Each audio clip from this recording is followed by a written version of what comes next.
Okay, so ito yung iQOO Neo 10 at alam naman natin na pagdating sa pasulitan ng specs, namamayagpag ang Poco ngayon, lalo na pagdating sa usapang performance, usapang flagship killer, sila talaga ang matindi dyan ngayon. Pero kung willing kang mag-China ROM phone, malamang mas magustuhan mo to. Flagship Snapdragon 8 Gen 3, 144Hz LTPO AMOLED display, 6,100 mAh battery, 120W fast charging, 50 megapixel camera with OIS na pwede lang nating mabili for just 20 to 22K depende sa promo and vouchers. Maganda ba talaga sa aktual na paggamit? Ano yung mga pros and cons? Mas maganda ba to kumpara sa mga sulit phones ng Poco? Pag-uusapan natin lahat yan, pero bago yon, subscribe muna para maka 500K na tayo at follow nyo na rin kami sa Facebook and TikTok para sa mga short videos pa namin.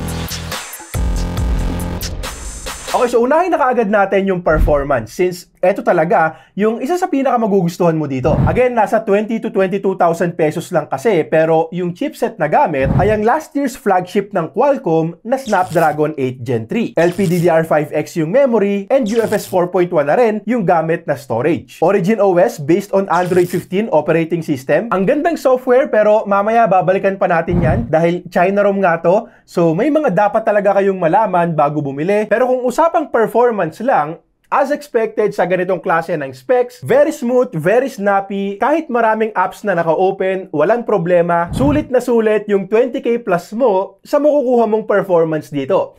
Kahit sa gaming. Well, unfortunately, hindi optimized dito ang Mobile Legends. So, limited lang tayo sa 60 FPS. Pero Call of Duty Mobile, ito yung available na settings. Multiplayer mode, 120 FPS on average. Swabing-swabe. VR mode, 90 FPS. Wala rin problema. Gyroscope, hindi delay. Hindi rin gaanong nag-init yung phone natin sa parehong ML and CODM. So, sinubukan ko syempre ang Genshin Impact para mahirap-hirapan naman. At dito ko mas nakita yung magandang performance dito. More than 30 minutes of Genshin Impact din kasi yung ginawa ko. At una, 60 yung nakuha nating average FPS dito. At pangalawa, hindi lumagpas ng 45 degrees yung max temperature sa harap at likod.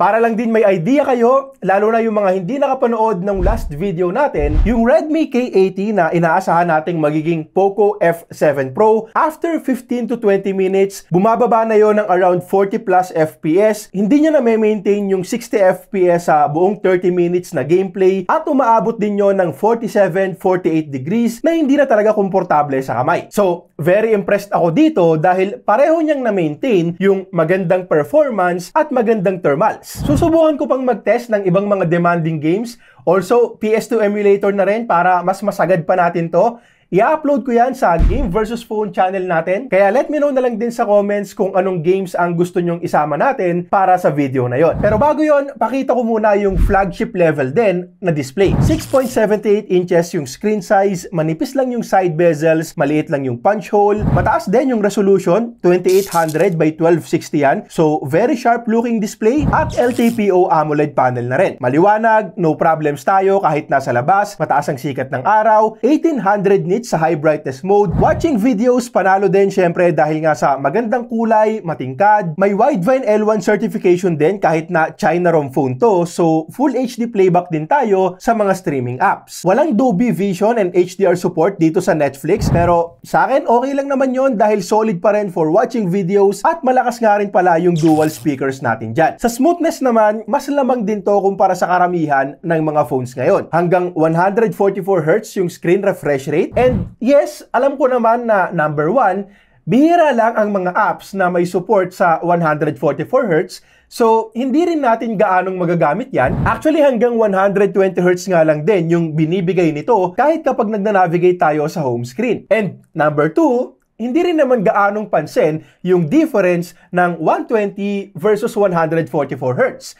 But still, ang ending niyan, mas lamang pa rin to kumpara sa karamihan ng mga phones sa ganitong presyo. Pero hindi pa yan ang pinaka nagustuhan ko. Sabi ko nga kanina, LTPO panel to. Kaya niyang bumaba hanggang 1 Hz at mabilis nga lang itong bumababa kapag wala ng motion sa screen na makakatulong din talaga para mas ma-improve pa yung battery life. Sabihin ko lang din na bihira lang talaga ang naka-LTPO panel sa ganitong presyo. Usually sa mga high-end phones lang natin makikita yan at mamaya, ipapakita ko rin sa inyo yung magandang resulta ng battery benchmark natin dito. Singit ko lang muna yung isa pang feature na usually sa flagship lang din natin makikita.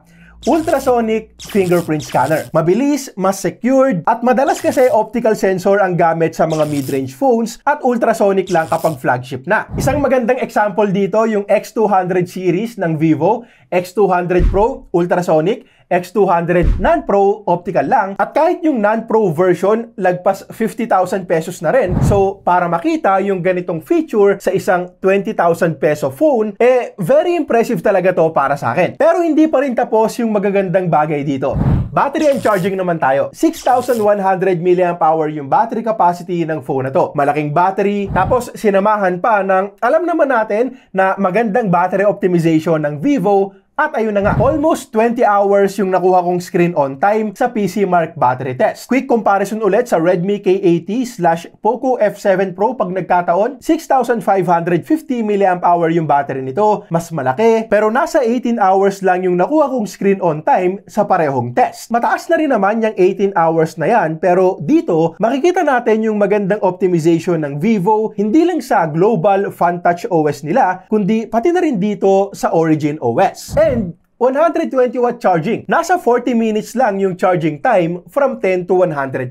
Wala tayong wireless charging, pero syempre hindi na rin para hanapin pa yon sa ganitong price. At kung magkakaroon man, malamang hindi na rin gamitin ng karamihan sa atin since saglitan nga lang din yung charging time kapag wired. Sa camera naman, again, meron tayong 50 megapixel main camera with OIS, 8 megapixel ultra-wide at 16 megapixels na front-facing cam. Maganda yung photos gamit ang main camera. Detailed, sharp, hindi ganun ka-natural yung kulay, medyo matingkad ng konti, and honestly, mas gusto naman talaga yan ng karamihan sa atin. Personally, okay lang din sa akin yan since saktong tingkad lang din naman para mas mag-pop yung pictures natin. Dynamic range is also good for the price. Maganda rin yung portrait shots na honestly hindi ko inasahan sa phone na to. Natural looking yung background blur. May konting beautification na ginagawa sa mukha natin but natural looking skin tones pa rin. Tapos in terms of edge detection naman, may konting imperfections pero very minimal lang talaga at mapapansin lang kapag zoom in mo. Sa totoong buhay wala namang magzo-zoom in ng picture mo. So walang kaso sa akin to. At kahit nga pala sa nighttime photos andyan pa rin yung sharpness, yung details, and well exposed din yung mga LEDs. Yun nga lang, kung anong ganda ng main camera, siya namang semp lang ng ultra-wide cam. Karamihan sa mga nakuha naming photos dito soft talaga. Sure, medyo makulimlim sa ibang mga shots namin dyan, pero dito,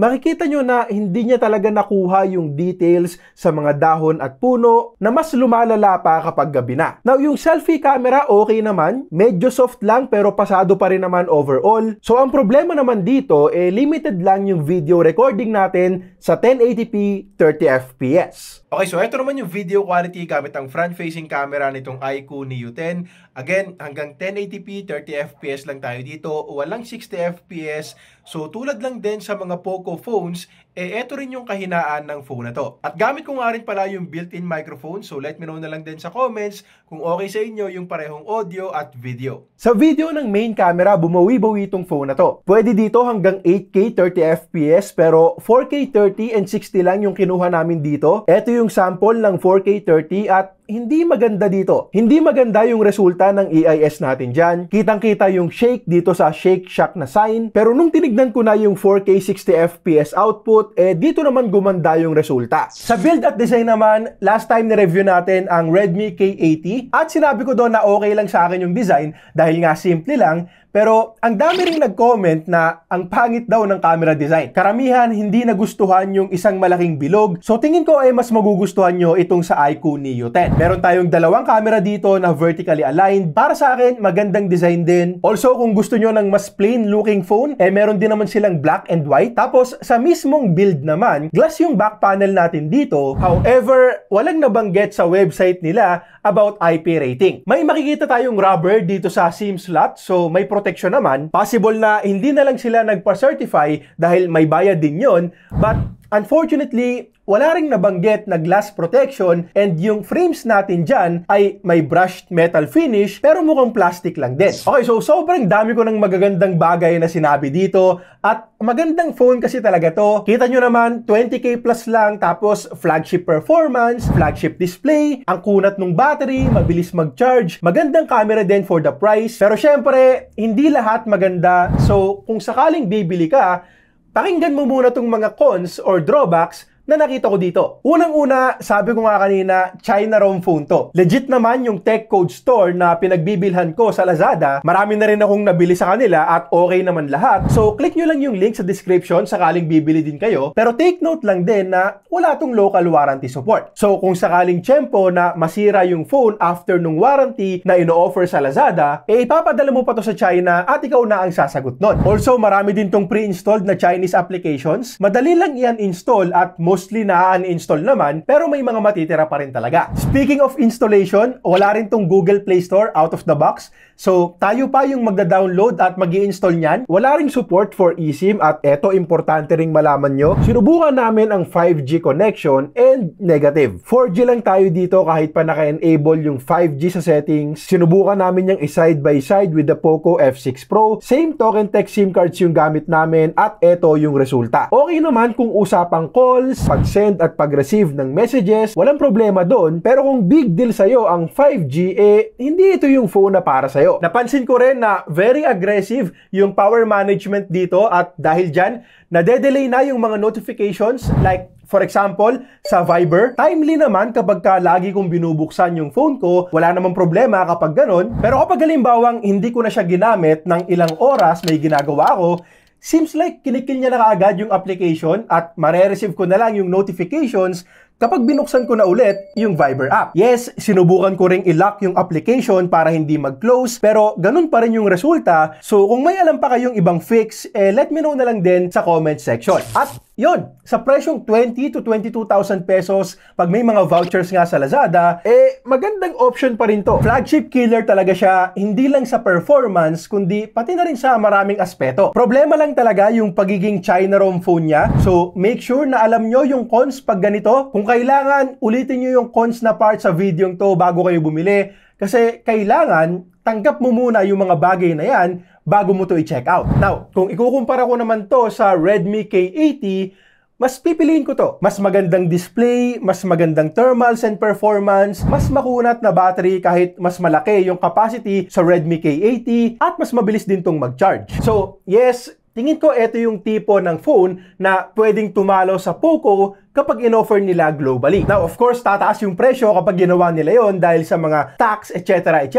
Pero, real talk lang, kahit na maging 30,000 pesos yung presyo nito, tingin ko palag-palag pa rin para sa akin. And by the way, ibebenta ko nga rin pala tong mismong unit na to sa mga members nitong channel natin. 18,500 pesos ko na lang bebenta. Exclusive for members lang muna. So kung member ka, magpo-post ako bukas 6 PM dito sa YouTube channel. Paunahan mag-comment ng mine sa post. Pero kung sakali naman na walang kumuhang member, ipopost ko na lang din to sa Facebook page natin kinabukasan. Okay, so yun lang muna para sa ngayon. Subscribe kung nagustuhan mo tong video. Comment kung anong gusto mong isunod dito. Para sa iba pang mga flagship killer phones, click mo lang to. At kung naghahanap ka naman ng sulit na TV, click mo lang to.